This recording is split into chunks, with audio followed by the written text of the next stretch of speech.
I pledge allegiance to the flag of the United States of America, and to the republic for which it stands, one nation, under God, indivisible, with liberty and justice for all. The vision of Doral Academy Charter Middle High School is to set the standard for outstanding student achievement while providing a safe and nurturing academic environment. Good morning, Firebirds. My name is Sofia Hoyos. Today is November 5th, 2020, and Firebird TV starts now.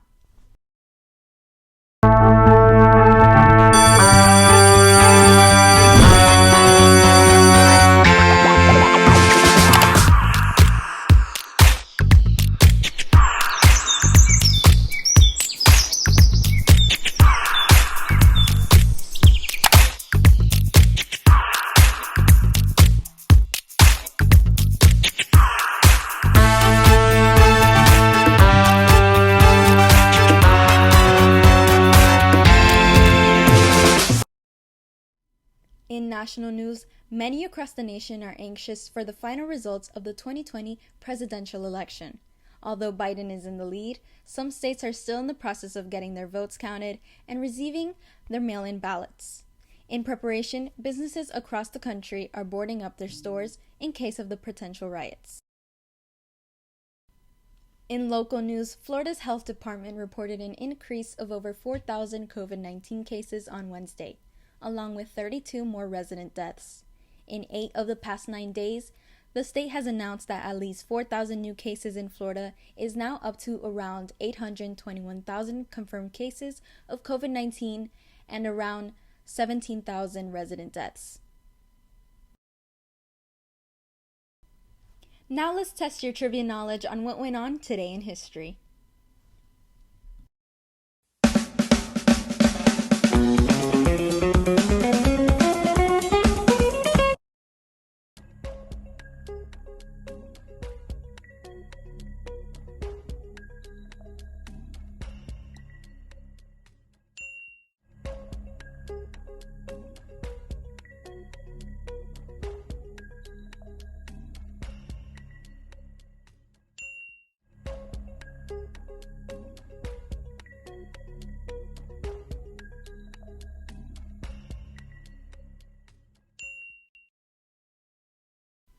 And now it's time for your latest TikTok Thursday.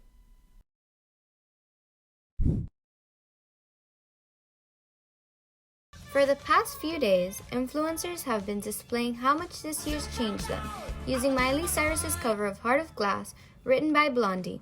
Let's see how some of our fellow Firebirds have risen to the challenge.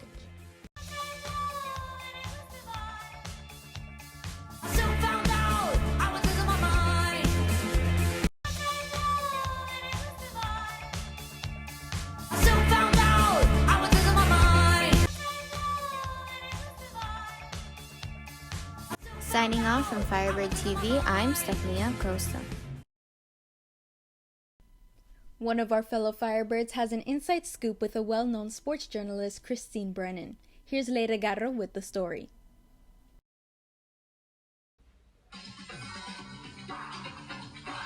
Welcome back to Rap on the Road, Competitive Country Club and Connecting Point Golf Tournament. Certainly, again, what an honor and a privilege it is to have Christine Brennan here and Mr. Chuck Ely. Well, I grew up at a time when girls were not encouraged to love or play sports, and so even as much as I'm tall, I'm 5'11" and a half, and the boys wanted to play sports with me, and my dad took me to games, and I couldn't get enough of sports, reading about it, watching it on TV, but I never had a role model. I never saw a woman, writing about sports or talking about sports on TV, so I didn't know I could do it. Growing up in Toledo, Ohio, Christine Brennan was the oldest of 4 kids. Her father, Jim Brennan, whom Christine claims never failed to encourage her to play football with the kids across the street or trade baseball cards with her neighbors, was a huge influence and motivation in Christine's sports career. Before Richard Nixon signed Title IX into law in June of 1972, I had my dad. And he played baseball with me, as you've read, and back then, I think it's important to say that girls were not often given that opportunity. Obviously, that feeling is long gone now. But back when I was born and growing up, that was the feeling. And so how amazing was I to have my father and my mom. So nothing was going to stop me. Were there men, I'm sure, out there that I heard about that didn't like me doing my job, sure. But they weren't my boss. I'd watch every minute of the Olympics. I'd cut out all the articles in the Toledo Blade on the Olympics and put them in a scrapbook. I was doing that at 14. So was I ready to cover the Olympics in 1984? You bet. And if there were people who thought I wasn't, well, I wasn't. I don't know. Who were they? I didn't care. They didn't have nothing to do with my life. So I learned early on from my parents never to pay attention to naysayers, people who say you can't do something. As Christine began to grow in her career, she founded the Association for Women in Sports Media as a way to give back and inspire young women. There were 4 women, dear friends of mine in California. We'd been talking for a couple years, and they just decided we're going to do it. So they started the Association for Women in Sports Media, and then they asked me to run for president, and so I was the first president at our first convention, which was in Oakland, California in May of 1988. And I'm so proud of that. And the whole idea was to have us be an organization that could lift up the next generation, as I mentioned earlier, about trying to inspire young people and be role models for them and encourage them to have a chance. And there's so many women now who want to be sports journalists. I mean, you turn on the TV and you're not even shocked if you see a woman giving sports scores. Well, that was absolutely unheard of 30 years ago. And it's just an amazing success story, and I'm just so proud of it. So it's just wonderful, and I'm thrilled to have been a part of it and thrilled to have started it, and I couldn't be happier about how it's turning out and continues to work and just help so many young women who want to be sports journalists. Here's your daily sports report to keep you updated with all the latest athletic news.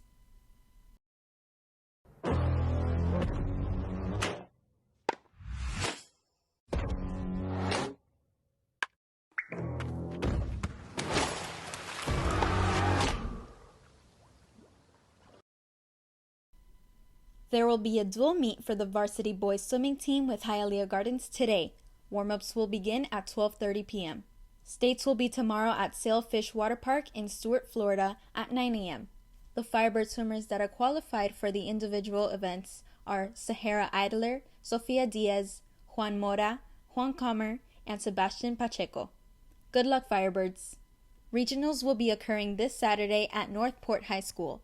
Firebird runners Bruno Medina and Guiliana Rivero will be competing at this event. The girls' meet will begin at 8 a.m. and the boys will start at 8:45 a.m.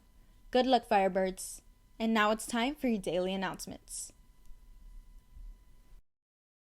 Juniors, today there is a mandatory meeting for all juniors and parents at 6:30 p.m. The Zoom ID is found in the flyer sent to the 2022 class group chat. Students, tomorrow is Crazy Hat Day, so make sure to check out our school's Instagram post for the do's and don'ts. For students who will be taking the ELA FSA testing tomorrow, please make sure to wear a proper draw uniform, a face mask, and bring your own laptop. Boys varsity basketball tryouts will be taking place this Saturday, November 7th, from 10 a.m. to 12 p.m. in the Firebird Gym. Remember to stay safe, Firebirds. Make sure you wear your own mask, maintain a 6 feet distance, and wash your hands. That's all for today, Firebirds. Make sure to follow us on all of our social media at Firebird TV, and I hope you have a terrific Thursday.